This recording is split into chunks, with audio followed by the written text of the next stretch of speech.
Good morning, people. How we doing?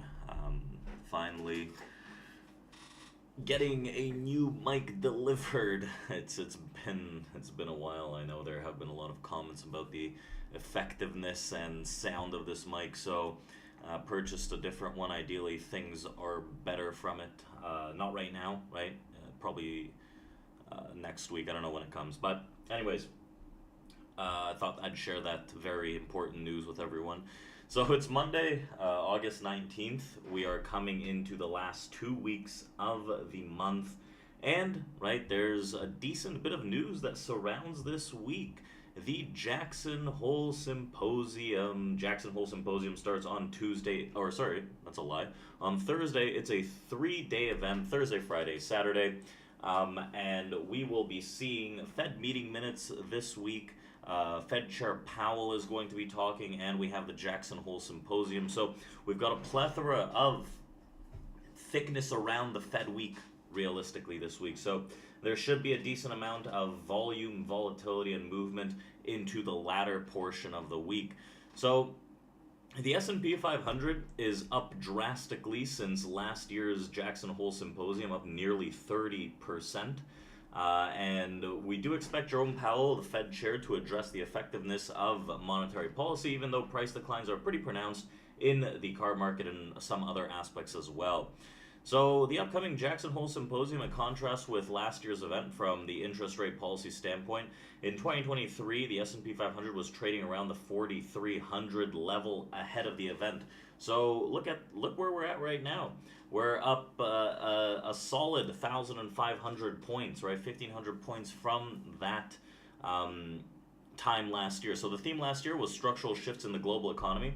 Back then, the Bureau of Labor Statistics posted strong employment data, and Fed Chair Powell expected rate hikes would take some time to work against high levels of inflation and rent. In addition, the core PCE inflation around 4% was above the 2% Fed target. And ahead of this year's symposium, which will be held from the 22nd to the 24th, the S&P 500 is now trading at around very, very close actually to 5,600 on the futures. So this near 30% gain from last year, right, at this same time. So the stock market, strong performance suggests that few investors expect the Fed to panic, and that would include an emergency rate cut after Japan's stock market fell on August 6, 2024, which helped us pull back for a nice little dip. So the topic of this week's Economy Policy Symposium is reassessing the effectiveness and transmission of monetary policies. What should investors expect Jerome Powell to say?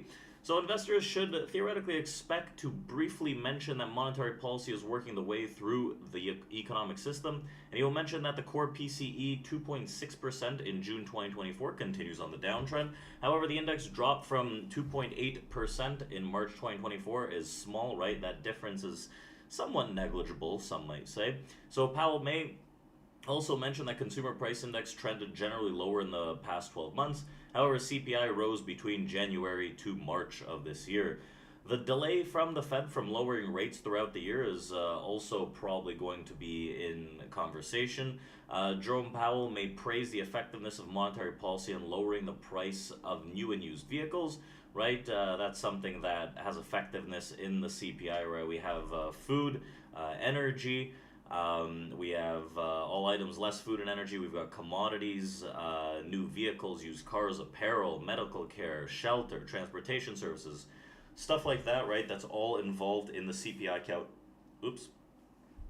calculation.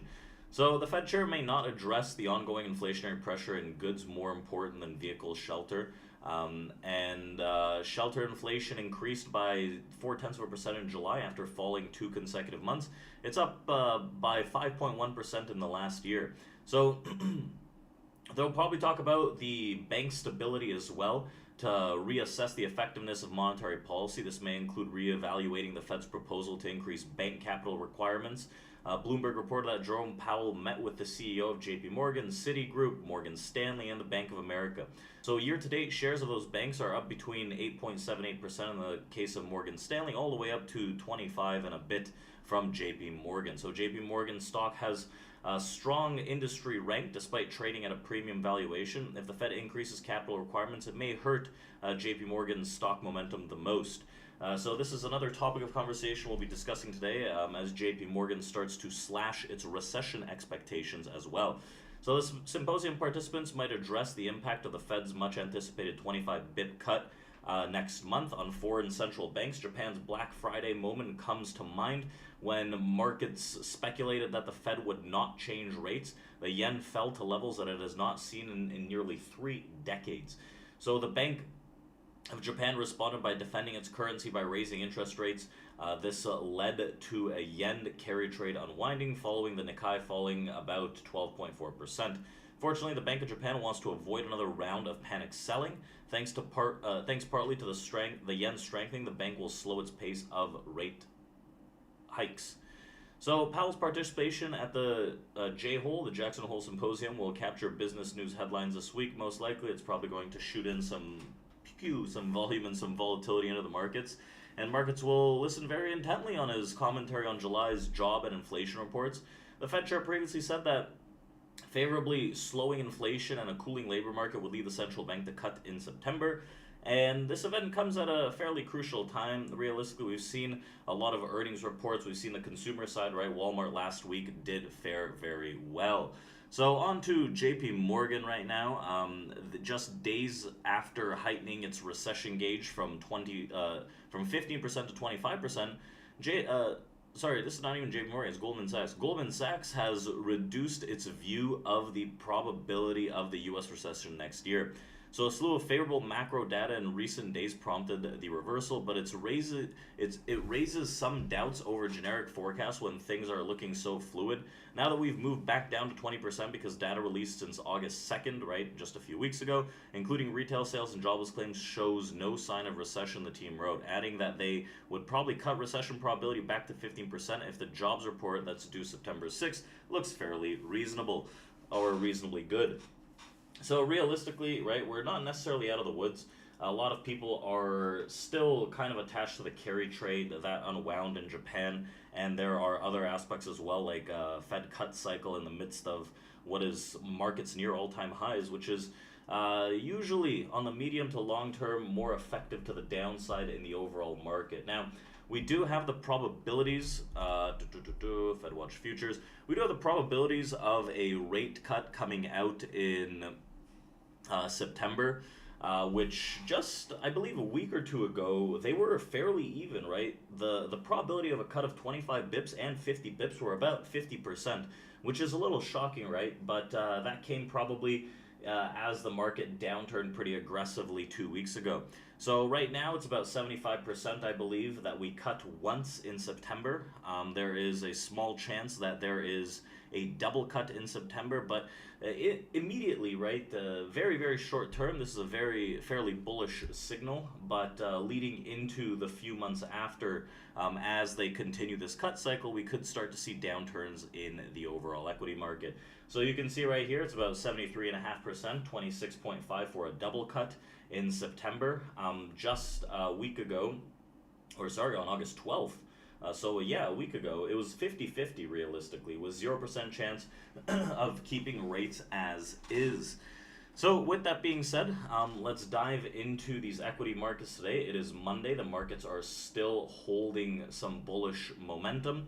And what's happening right now is prices have escaped a larger distribution to the upside, which does put a little more bullish pressure in these markets. We've seen multiple days, multiple sessions since we bottomed out, I believe August 5th, if I'm not mistaken. August 4th, August 5th, something like that. Since we've bottomed out, there has been a very strong rally in the S&P along with equities.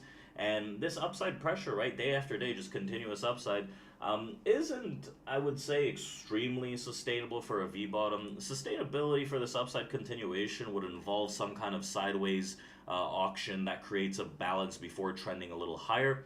So technically, This week to start the week, we could still be bullish as long as 5,500 even holds, which presents about near 90-point drop on the S&P 500 from current levels. So I am leaning a little more bullish as we still remain above that 55.65 top band distribution, which held overnight fairly well. We're up about 20 points from that area. So as long as that holds, I think there is some bullish momentum as we enter kind of a minor chop zone of distributions all the way up into 56. What is it, 56, 30 areas. So that's one of the main upside targets for this week if we do continue with these higher lows, incremental higher lows and imbalances holding higher. So I'd like to see how this thing shapes up. We could see some intraday downside under 55.65 today, but the potential for drastically dropping is probably fairly limited to start the week. And with a week very full of the Fed, Jerome Powell, Jackson Hole, this and that, the volume to start the the volume to start the Monday session is 130,000 contracts traded on the S&P 500, which is fairly low realistically. So I want to start it slow, see how these things shape up, keeping in mind that we are in a pretty strong bullish trend right now with relatively low volume at the beginning of the week. So the majority of the moves are most likely to come from Wednesday and beyond. So keeping that in mind, let's start the week off right. Good morning, Laurent. I hope you're doing well. And everyone at TradePro, I hope you have a great start to the week, everyone that's watching this and every trader out there. So we'll do this again to continue the week. And remember to check out community.tradeproacademy.com. It's our open Discord, and you can chat with us there. So enjoy. We'll open up our live